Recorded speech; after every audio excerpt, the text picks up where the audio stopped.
गली गली में शोर है, चोर है। अमित साहब मुर्दाबाद, मुर्दाबाद, मुर्दाबाद। बाबा साहब अमर रहे, अमर रहे, अमर रहे। बाबा साहब अमर रहे, अमर रहे, अमर रहे। भारतीय संविधान जिंदाबाद, जिंदाबाद, जिंदाबाद। भारतीय संविधान जिंदाबाद, जिंदाबाद, जिंदाबाद। जब तक सूरज चांद रहेगा,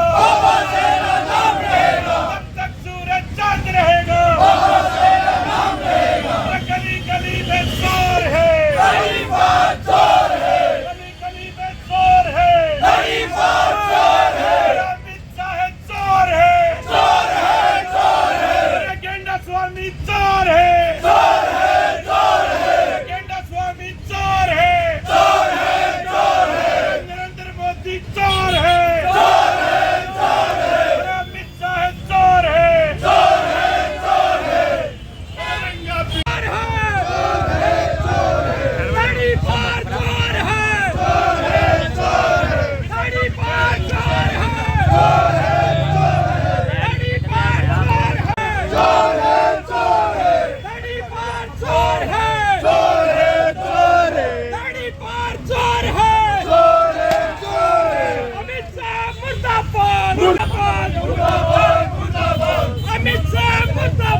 मुर्दाबाद, मुर्दाबाद। बड़ी बात चोर है, चोर है, चोर है। बड़ी बात चोर है, चोर है, चोर है। अमित शाह मुर्दाबाद, मुर्दाबाद, मुर्दाबाद। अमित शाह मुर्दाबाद, मुर्दाबाद, मुर्दाबाद। बड़ी बात चोर है, चोर है, चोर है। बड़ी बात चोर है, चोर है, चोर है। अमित शाह मुर्दाबाद, मुर्दाबाद, मुर्दाबाद। अमित शाह मुर्दाबाद, मुर्दाबाद, मुर्दाबाद। मुर्दाबाद, मुर्दाबाद। गली गली में शोर है, अमित शाह इस्तीफा दो, इस्तीफा दो, इस्तीफा दो। अमित शाह इस्तीफा दो, इस्तीफा दो, इस्तीफा दो। माफी मांगो अमित शाह, माफी मांगो। मुर्दाबाद, मुर्दाबाद।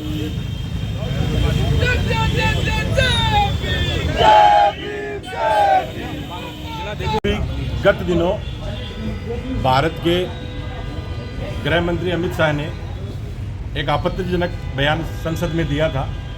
उनका कहना था कि आजकल एक फैशन हो गया है, आम्बेडकर आम्बेडकर आम्बेडकर।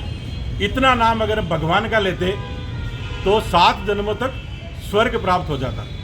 मैं आप मीडिया के भाइयों के माध्यम से अमित शाह जो गृह मंत्री है उनको कहना चाहता हूं कि अंबेडकर एक विचारधारा है, ना कि कोई काल्पनिक पात्र। और काल्पनिक जो पात्र होते हैं ना, उनके माध्यम से आप स्वर्ग पहुंच सकते हैं। अंबेडकर के माध्यम से आपने भारतीय गृह मंत्री का पद प्राप्त करके भारत सरकार का, और जो एसी में बैठ करके जिस कुर्सी पे आप सुख प्राप्त कर रहे हैं, वो कौन सा सुख है? वो स्वर्ग से कम है क्या?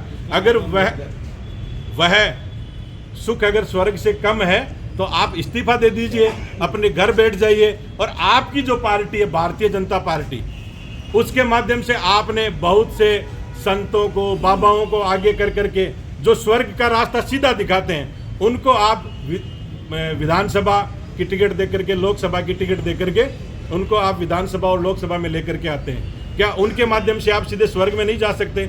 और आपके माध्यम से एक बात और कहना चाहूँगा कि गृह मंत्री जी, आपको तो शाह टूर एंड ट्रेवल्स खोल लेना चाहिए, जिसके माध्यम से आप भाजपा के नेताओं को एक साथ बैठा करके स्वर्ग में ले जाओ। इस देश का भला हो जाए, इस देश की जनता का भला हो जाए, और जो लोग भारत देश में रह रहे हैं इस भाजपा सरकार में, आप सबके स्वर्ग में जाने के बाद में बाकायदा यहाँ पर अच्छी अनुभूति करने लगे और देश में हक और अधिकार से जीने लगे।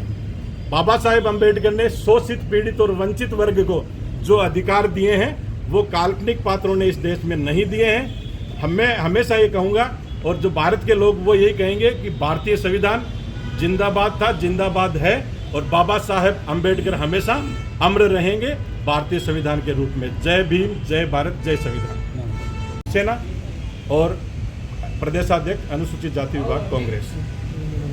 देश के गृह मंत्री के द्वारा संविधान निर्माता बाबा साहब भीमराव अम्बेडकर जी के लिए जो आपत्तिजनक बयान दिया है, इसके विरोध में हमारे भीम सेना के साथी और अनुसूचित जाति विभाग प्रकोष्ठ की तरफ से आज ये ज्ञापन दिया जा रहा है और उनका पुतला दहन किया गया अमित शाह का।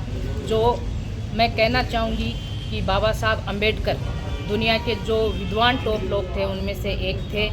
ऐसी शख्सियत का अपमान करना देश का अपमान करना है। कहीं ना कहीं मैं ये अपमान सिर्फ बाबा साहब का अपमान नहीं मानती, ये भारत देश का अपमान है कि क्योंकि भारत देश की आत्मा उसके संविधान में है और उस संविधान के रचयिता बाबा साहब थे। बाबा साहब का अपमान ये जनता किसी भी कीमत पर हम बर्दाश्त नहीं करेंगे। जिस प्रकार आप देख रहे हो लगातार ये आक्रोश बढ़ता जा रहा है, लोगों में आक्रोश बढ़ता जा रहा है। परसों हमारा कल्याण सर्किल पर पुतला दहन था कांग्रेस की तरफ से, आज ये पुतला दहन का कार्यक्रम हो रहा है। कल सीकर जिला कांग्रेस कमेटी की तरफ से अंबेडकर सर्किल से कलेक्टर तक पैदल मार्च हम निकाल रहे हैं और राष्ट्रपति महोदय को हम ज्ञापन दे रहे हैं कि राष्ट्रपति महोदय जी, आप अपने इस गृह मंत्री से, अपने इस देश के गृह मंत्री जो हमें पूरे दुनिया के सामने शर्मिंदा महसूस करवा रहे हैं, उससे आप इस्तीफा लीजिए, उससे माफ़ी मंगवाइए। क्योंकि ऐसे व्यक्तियों का किसी संवैधानिक पद पर बैठना, किसी जिम्मेदार पद पर बैठना जो किसी भी कीमत पर देश को शोभा नहीं देता। वो क्या बोल जाते हैं, क्या कह जाते हैं, उनको खुद को पता नहीं। क्योंकि बाबा साहब अम्बेडकर कोई एक आदमी नहीं था, मैं मानती हूँ कि वो एक विचारधारा है जो हमेशा जिंदा थी, जिंदा है और जिंदा रहेगी। बाबा साहब अमर थे, अमर हैं और अमर रहेंगे। हम एक बार पुनः मैं आपके माध्यम से अमित शाह के जी गृह मंत्री के इस्तीफे की मांग करती हूं और देश से उनको माफ़ी मांगनी चाहिए उसकी मांग करती हूं। और हम किसी भी कीमत पर हमें आगे की रणनीति का भी हम प्लान कर रहे हैं क्योंकि इस जनता में, देश की जनता में जो वंचित, पीड़ित और शोषित वर्ग को, हर वर्ग को जो अधिकार देने वाले बाबा साहब था, उनके प्रति इस प्रकार के आपत्तिजनक बयान से लोगों में बहुत आक्रोश बढ़ता जा रहा है। और ये आक्रोश बहुत बड़ा आक्रोश हो सकता है, तो ये बड़ा आक्रोश एक आंदोलन का रूप भी देश में ले सकता है। तो देश के गृह मंत्री को माफ़ी मांगनी चाहिए और अपने पद से इस्तीफा देना चाहिए।